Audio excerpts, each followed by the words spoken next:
All right, today we're cooking with potatoes and grains. Grains are pretty much the staff of life for a lot of countries, a lot of communities across the planet. And I think it's important that we know some of the values of those grains that we have in the industry. So I'm going to start with a quinoa salad, an ancient grain from the Andes, and it's been in the industry for a while. It's gained a lot of popularity over the last 10 years or so. So for that, we're going to have a very small sauce pot. And we're going to put about 1.5 tablespoons of olive oil. And as that gets preheated, we're going to put a little milled pepper in that oil to allow it to get some aromatic. And then we're going to put in the quinoa itself. It's a nice grain. This one has been previously washed, so it doesn't need to be rinsed. Your recipes read that way. So in the event that you were to make that quinoa again, you would want to rinse it. Some of the manufacturers do, some manufacturers don't rinse it. We don't want to do a lot of cooking of this quinoa. We just want to get it coated in that olive oil with the pepper until it looks like it's got a kind of glassy shine to it. In your kit, you've got a vegetable stock, which is going to go in directly behind that. And we're going to let that simmer. And once it comes to a simmer, we're going to cover it and allow that to do a pilaf style of cooking. So very low heat. Be very, very conscientious about managing the heat on that liquid so that you can have control over it.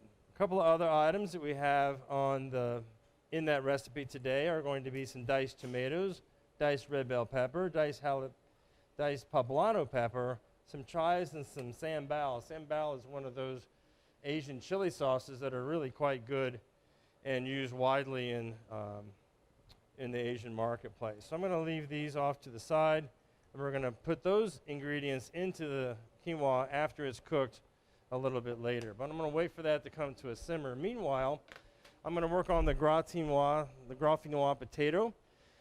And the dauphine potato is a really nice dish. It's a classic French. And so you have a small saucepan also, and for that we're going to warm up, and I say just warm up heavy cream, just to be able to take the chill off of it, not to allow it to simmer, just take the chill off of it. Meanwhile, you have the option of either peeling the potato or leaving the jacket on. The value of leaving the jacket on the potato is that you have all the nutrients, the minerals, the good values of that potato are on that jacket. So it's up to you how you want to manage that process. So for that, we're going to use a box grater, or you can very thinly slice it based on your knife skills, etc. But this box grater is equipped with a very thin slice. So I'm just going to take that small end of the potato and just grate it on the box grater. Another dish we'll be working on is a potato pancake. And for that one, I'm going to use a different side of this box grater for the grated potatoes. So these box graters that you can get at most of your food stores, some markets have them, Target always has them. Places like that is where you're going to find these types of items. So once those potatoes have been sliced, we're going to put them on a towel, dry paper towel, to be able to take off some of that starch. And then here we have the side that we're going to use for the potato pancake, nice grated type section. Microplane's not a good idea. They're going to be too small.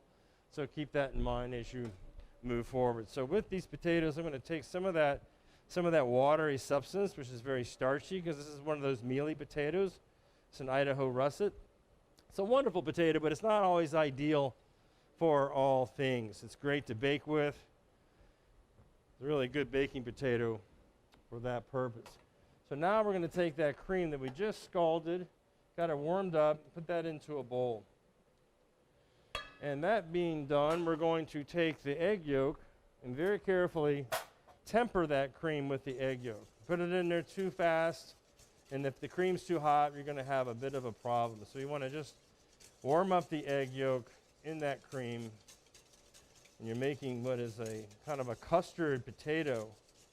So with what we have, this cream and this egg yolk, we've just created kind of a stirred custard per se. You've got nutmeg on your kits, and that's going to be a flavor enhancer. You can decide if you want to use all of it, some of it, It's up to you on what amount you want to put in there. We're going to season this with some milled salt and pepper, ground salt, pepper that you have at home.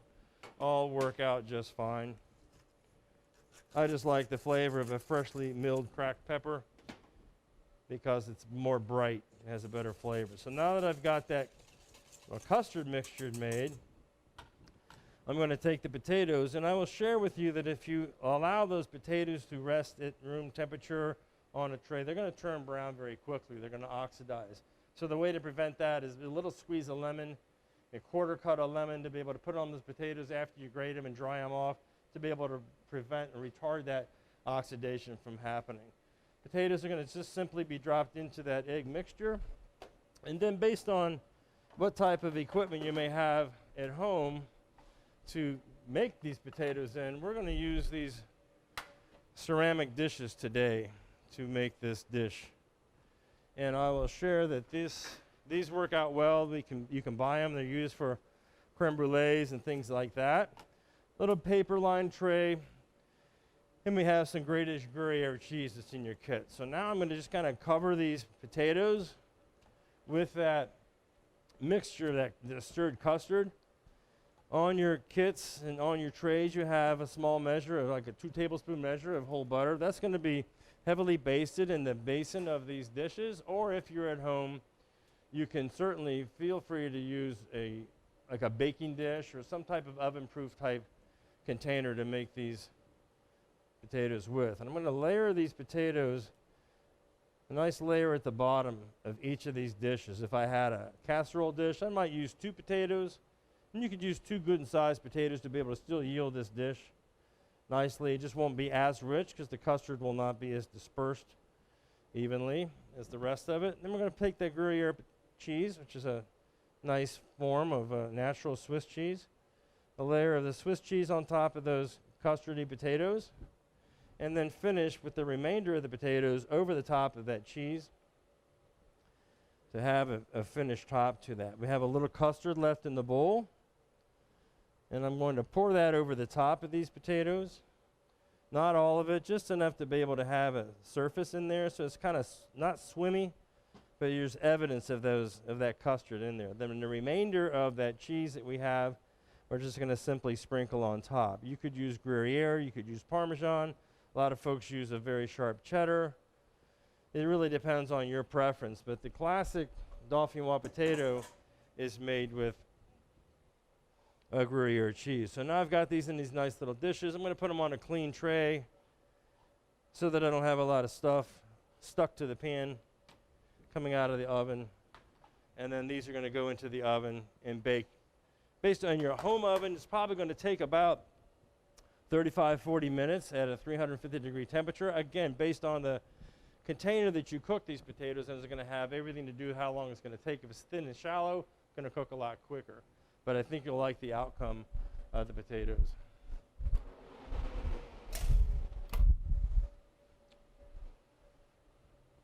Now the stock, the vegetable stock that we've made, the vegetable stock was made with mushrooms, caramelized onions, tomatoes, a little bit of celery, some leeks, all various trim that we had from the last couple of home meal kits. We make that stock and we freeze it so it's good for days in the future. So now that stock has come to a simmer, I'm going to put the lid on it. So the lids we don't have. A lot of folks, we have lids for our stove, for our cookware. Some of us don't. But these double folded aluminum foils typically work out quite well.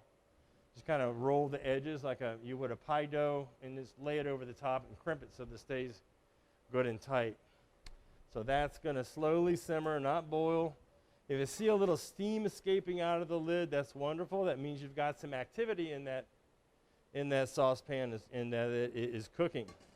The next dish we're going to work on is potato pancake. And this is a delicious dish that I have to think you're going to enjoy. And for that, we've got some grated potatoes. Again, we talked about using that box grater on the grated side. Again, either jackets on, skin on potato or skin off potato. It's really your decision. We also have some baking powder to leaven those potato pancakes as they're cooking, some flour to make the batter, oil to cook the potatoes in, a little bit of nutmeg, which is your option. If you don't like nutmeg, don't use it or use a very small amount of it. It really depends on what you want. This has about a teaspoon measure of it, and we also have some chopped scallion, which makes a wonderful flavor. So to start this dish, I'm going to preheat a skillet with the oil provided, which is a blend of canola oil and olive oil to cook these potatoes. And I want to be able to get that oil to the point where it's not smoking, but it's got a nice heat on it. So within a bowl, we're going to whip together 2 whole eggs, whites and yolks combined, whisk those together, and we're going to simply make a batter out of this whipped egg along with the flour. So the flour needs to be added gradually as you're continuously stirring to make a batter, just like you would make a pancake at home. Working that batter so that there's no lumps is our objective. Nice and smooth. As it's nice and smooth, you're going to add in the baking powder. Baking powder, as I mentioned, is a leavening agent. It's going to give them a little bit of a lift while they're in the cooking process to make them a little aerated and helps alter the texture just a bit. We're going to put in the nutmeg, and again, your choice of how much of nutmeg you want to put in there, based on whether or not you like it or not, is going to be the determining factor. And then you have chopped scallion. It's going to go into that batter. So you have this nice, smooth batter that's very much like a cake batter or a pancake batter that you would know from home. If by chance you were making this another time with raw potatoes, do squeeze the water out of those potatoes so you're not transferring a lot of the natural water and starches in those potatoes into that batter. This is going to change the dynamics on that. These potatoes that you have in your kits have already had that water taken out. So at this point, we're just allowing that batter to enrobe those shredded potatoes with the flavor of nutmeg, a little bit of scallion. And I'm going to season these salt and pepper. You could do it in the batter if you choose, or you can put it on the potatoes as they're cooking. It's really your decision, your call. It'll be more evenly distributed if you do it in the batter while it is cooking. So the next, we're going to get these potatoes on the fire. So we have that oil in the skillet heated up. We kept the temperature of that. And I'm going to use a portion scoop. We call those dishers on your recipe sheets. This one is a number 15, which means 15 of these measures will equal a 1 quart fluid ounce container. So that's what the size of this is. Or you can just freehand form these potatoes. So I want to see a little bit of action in that skillet when I put the potatoes in there. I see a little movement, and that's just about right. We don't want to see things jumping around because that's going to overcook them. They're going to get too dark, too brown in color prematurely before the inside of that potato actually cooks. And you could get color on both sides, finish it off in the oven. That's an option also, but I like to get it all done in one cooking vessel like we have here. So this one's going to yield me 5 nice sized potato pancakes. The next item I'm going to work on is the vinaigrette that is going to be used in the quinoa salad as it gets finished. So I'm going to have a quick peek at the quinoa to see how it's cooking. It looks pretty nice at the moment. Looks like a majority of the water, the stock has been absorbed. And it looks good, but it's still a little bit on the damp. So if you can get inside, you can see inside this saucepan, you can see the tender grains of that quinoa. And it's fairly well managed at this point. It's absorbed all the stock. It didn't stick to the bottom of the pan. It's been managed correctly. And that's really what we're looking for. So at this point, I'm going to put the lid back on, turn off the heat, and just let it rest. Because this can be served nicely as a cold or a warm salad. A wonderful side dish for a healthy, balanced meal, largely due to the amount of protein that's involved in that quinoa. It's pretty much equal to a chicken breast, and I think you're going to find some value in that. So I'm going to move over to the blender, and we're going to make the simple vinaigrette. Everything's going to go in the blender, with the exception of the oil. The oil always goes in last, and that's the emulsifier that is going to make this work. So what we have is some mustard, the Dijon, creamy style Dijon mustard that's going to go into the blender canister. And behind that, it's going to get some sherry, cooking sherry that you would find in the grocery store. Then you have parsley. You've got several stems of parsley. I removed some of the stems. You can put the stem in there also. It's just going to give it a much greener color from the chlorophyll that's in the stems. But I've taken the majority of the stems off the parsley. And then you have one nice stem of oregano, fresh oregano. I took the majority of the stems, but not all of them, off of that. At this point, I'm going to simply mill some salt and pepper into this mixture, enough to be able to taste it. As we put a little pepper in the quinoa and we made it, a little salt, but I think every item that you put in that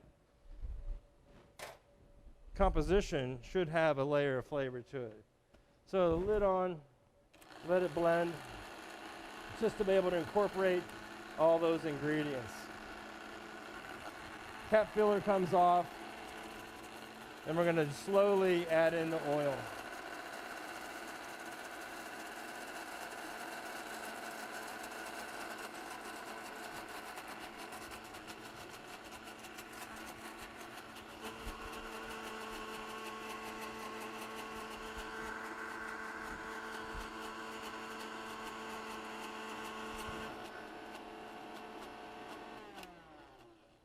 Really all there is to it.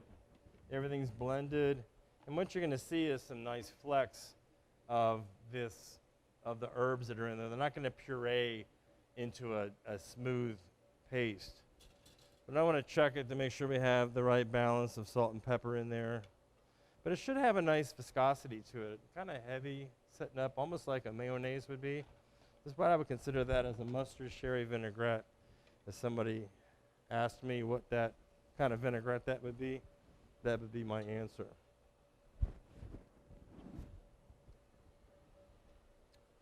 Good, bright, very bright flavor of mustard in there. So now these potato pancakes are looking pretty good. They're not going crazy. Not too high heat, nice gentle heat. You can see some activity of oil movement, simmering. It's almost like pan frying, per se. And you got some healthy oils here to work with, canola and olive oil blend. So you're not putting a lot of saturated fat in your system. So that's important to note. So as I've seasoned, I'm going to use a small offset spatula to kind of press them a little bit. And as I start to see some gold color develop around the edges of the potatoes, I'm going to simply take a moment and give them a flip. And again, based on the temperature, the heat of the skillet, heat of the oil will determine how fast those are going to color. Too fast, not good. Too slow, not good. But the key here is to be able to have that temperature controlled to a level that you know you're going to be able to get the potato product cooked fully on the inside. And that's going to matter. So let's take a look at the quinoa. It's very nice. It had a little bit of steam coming off of there, which is wonderful. Now it's nice and dry, and it looks lovely. Delicious, just like this, from the flavor of the vegetable stock. But we're going to put some other flavoring agents in there without beating it up too badly, gently turning. I'm going to start with the sambal oblique. Add that sambal. It's a chili sauce. It's not terribly hot, but to some folks it might be. So use caution. Taste it before you put it in there to see if that's something you and your folks cooking are going to like. Next item is going to be poblano peppers. This particular type of poblano is a little hotter than a lot of them, so be conscientious how much you put in there. Again, taste that poblano that's been diced on whether it's going to have too much heat for you to enjoy. Behind that's going to be red bell pepper, nicely diced. All those bell peppers are going to be consistent in size. Bell pepper, poblano, all same. And then we have some diced tomato for you. That's going to go in after those other ingredients. And then lastly is going to be some chopped chive to give us some wonderful flavor toward the end. So now I've got some of the ingredients there all folded together. And I'm going to put in the vinaigrette. Now it's a little bit thick. You won't need a lot of it. You won't need all of it. Depends on how much of that you want. You can use that another time for some other application. Just want to be able to gently coat the quinoa and those lovely vegetables with that vinaigrette to enhance the flavor of it, give it a nice, interesting taste. Something's going to be very nice served cold or served warm. So for this dish, I'm going to present that. You can present it in a nice bowl at home, or I like to mold it so it has a little bit more visual. You may have a bouillon cup at home. A coffee cup would work out just fine. Anything to give it a nice look so that hopefully you're proud of the food that you're preparing, and you can take a picture of this, put it on the OUAB website so that others can see your mastery and skills at work on these types of dishes. Pack it in there fair enough, and then just drop it on the plate and allow it to release. If you wanted to save some of those chives, you could put them on top to give it a little accent garnish. You could take a little bit of the vinaigrette and try and put it around the edges just for some visual, so this is not on a white plate. It's truly up to you. I just like things that look cute, things that are pretty. I've got a little parsley on the side that I'm going to use for the potato pancake. I'm just going to drop one of those on top just because I like the way that looks. So that's your quinoa salad. The potatoes are working very nicely. They look wonderful, browning up on both sides. I'm going to check those dauphinoise potatoes and see how they look. Bring those out from the oven.